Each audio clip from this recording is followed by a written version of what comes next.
Questo è Caverna di Platone. Questo è Sì, è lui. Questo è Caverna Rewind.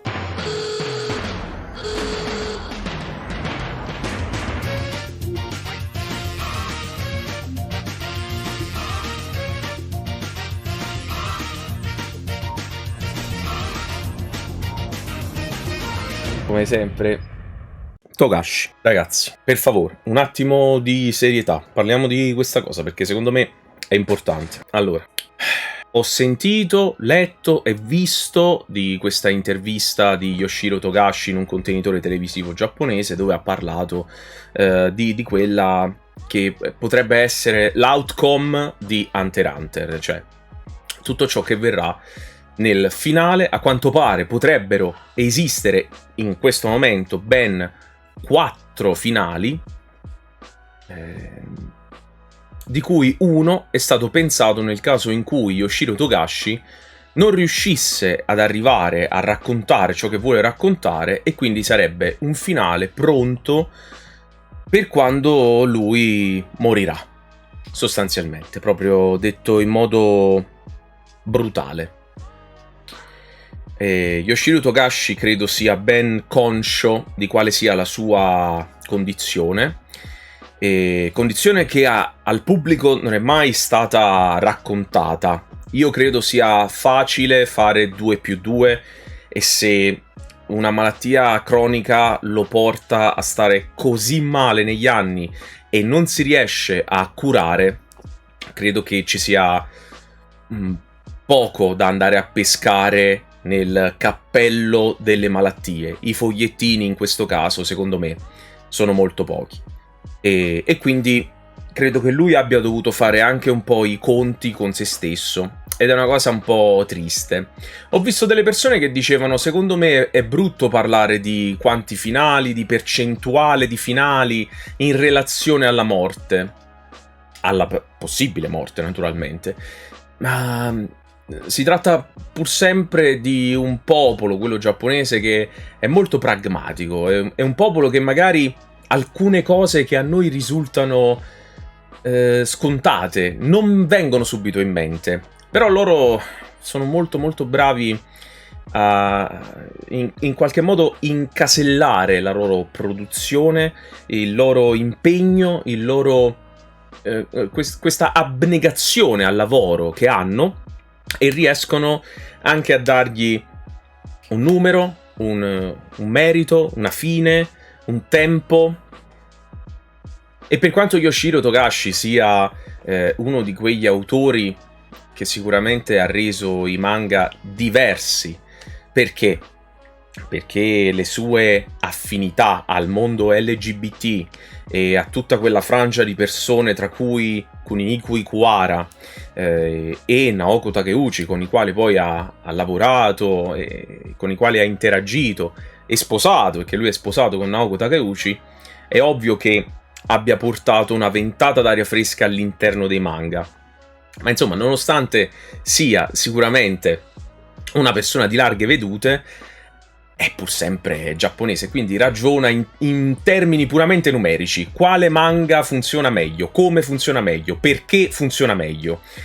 E tutta la discussione che ha avuto in questa TV giapponese sostanzialmente parla di questo, no? Se faccio questo finale, so che farò contento il 50% del pubblico. Se faccio quest'altro finale, so che farò scontento il 25% del pubblico. Se invece faccio il finale che voglio io, scontento il 90% del pubblico. E quello mi ha intrigato, devo dire la verità. Solletica pensare che lui ci tenga già in tasca. Lui già sa noi che cosa vogliamo vedere e cosa non vogliamo vedere per il finale di Hunter x Hunter. Intristisce pensare che lui si sia dovuto già preparare, perché questa è una cosa che vi sto dicendo da quando lui ha aperto Twitter, dal primissimo giorno.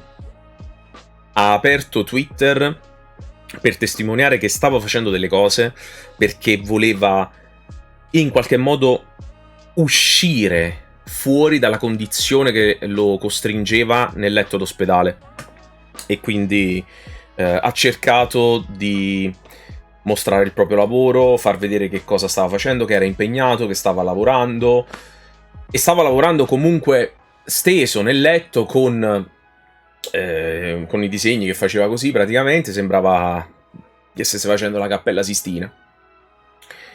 Però, come dicevo, è pragmatico. Intristisce che lui abbia già pensato che non ce la farà più, e come vi dicevo, questa è una cosa che io sto pensando dal primo momento in cui l'ho visto fare il manga in ospedale. Lasciare pure un segno di quello che sta facendo, lasciare una testimonianza da qualche parte. E io mi sono accorto che lui sa, o quantomeno gli hanno detto che c'è un limite alla sua vita. È molto probabile che lui sappia quanto tempo ha o che aspettativa di vita ha. Altrimenti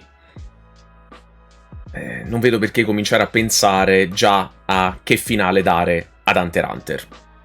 E questo è triste perché non è il prepararsi, ma il motivo per il quale ci si prepara. Non è il pragmatismo nel dire io se faccio questo finale andrà così o andrà cosà. La tristezza sta nel fatto che lui è conscio di quello che succederà. Ma nonostante questo, essendo lui molto pragmatico, seppure sa, ha deciso di pensare a dei finali che porteranno Hunter x Hunter da qualche parte. Più un finale che verrà realizzato a questo punto da un'altra persona qualora lui morisse prima di riuscire a raccontare quello che vorrebbe raccontare. E quindi secondo me è da rispettare questa scelta, questa idea. Fondamentale tenere conto del fatto che Yoshiro Togashi è uno dei mangaka più bravi in assoluto, è uno di quelli che ci ha accompagnato per tutti questi anni, dagli anni 90 fino ad oggi, con delle storie che comunque sono diventate immortali. A breve su Netflix arriverà l'adattamento live action di Yu degli Spettri. Hunter x Hunter è comunque uno dei manga più attesi in assoluto, ogni volta che usciva il capitolo su Shonen Jump tutti lo volevano. Adesso cambierà rivista, insomma verrà pubblicato da un'altra parte. Però fa capire quanto il mondo sappia che le sue storie valgono, che sono importanti e interessanti, e fa notare secondo me anche una certa fame di storie, perché le storie che gli americani stanno raccontando negli ultimi tempi, e questo poi si lega a doppio filo con ciò che è accaduto per la Marvel, ma che è accaduto in realtà anche per Star Wars, per Star Trek, per Doctor Who, questa voglia di cambiare le storie originali dandole a un altro tipo di pubblico non ha pagato bene.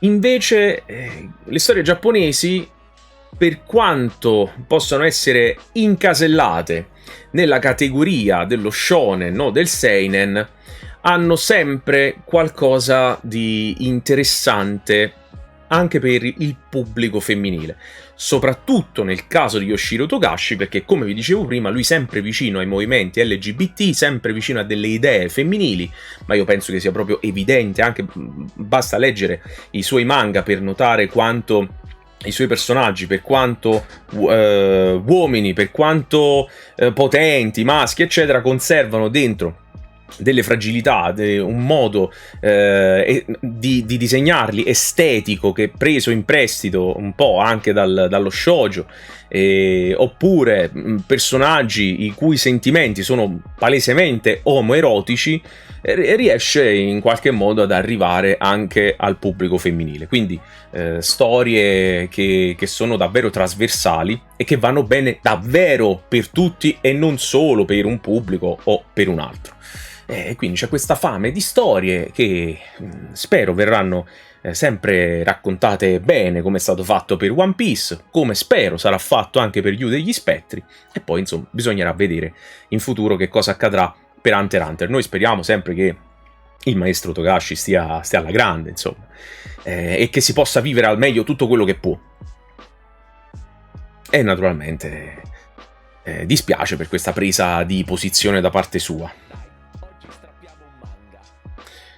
Intanto vi devo ringraziare Matteo Tochi, Paolo Giulio Mattoni, Case1, Pandora, grazie Carmen, e Captain Cupa 33 per l'abbonamento. Grazie ragazzi, si è attivato l'hype train, this is the fucking moment to sub. Quindi se volete, punto esclamativo sub, punto esclamativo prime, per sostenere questo inutile canale. Se ho letto il finale nel caso in cui lui muoia, ambientato in un futuro super distante con altri personaggi, vabbè. Togashi no Miura, ma lui lo sa che succederà, lo sa che succederà. Più che altro fa pensare che sia davvero molto grave la situazione. Sì, ma ragazzi, allora io prima non l'ho detto fuori dai denti, ma io credo sia palese che lui abbia un tumore. Cioè sono anni che ha questa malattia che non guarisce. Ma che cos'è se non un tumore? Poi sicuramente con le cure che si è fatto finora l'ha tenuto a bada, ma cioè l'ultima volta ragazzi è andato in ospedale, è stato così a disegnare per mesi, cioè secondo me non è una cosa che può guarire, lo può tenere a bada per un po', ma io credo che sia un tumore, naturalmente, anche perché loro non l'hanno mai detto, ma loro non lo dicono mai, quindi grazie Cosarito per aver regalato l'abbonamento a Michael Bublé. Su parte, dice palese. Lo penso, io lo penso. Sfortunatamente ormai è probabile che siano diventate cure palliative. Sì, già. È struggente il fatto che abbia dovuto fare i conti con la realtà dei fatti. Una presa di consapevolezza non semplice da affrontare. Eppure vedi quanto è stato pragmatico, sul serio, perché ha detto, va bene. Se questo è il mio destino, vediamo cosa riusciamo a fare. Nel caso, 4 finali. Cioè lui non è che ha pensato non ce la faccio.